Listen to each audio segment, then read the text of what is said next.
আসসালামু আলাইকুম ওয়া রাহমাতুল্লাহি ওয়া বারাকাতুহু। সালাম মানে ইসলামিক একটি গুরুত্বপূর্ণ দোয়া। সালাম মানে আল্লাহর পক্ষ থেকে আপনার উপর রহমত বর্ষিত হোক। সালাম মানে অহংকার দূর হওয়া। সালাম মানে হিংসা দূর হওয়া। সালাম মানে ভালোবাসা বৃদ্ধি হওয়া।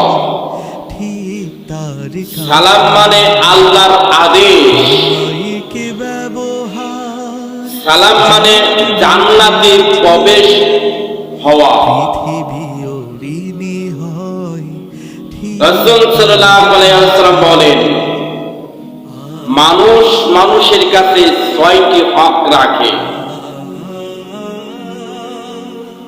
যখন মানুষের কাছে দেখা হবে তখন মানুষ মানুষকে দেখলে সালাম দিবে, এটি মানুষ হক রাখে।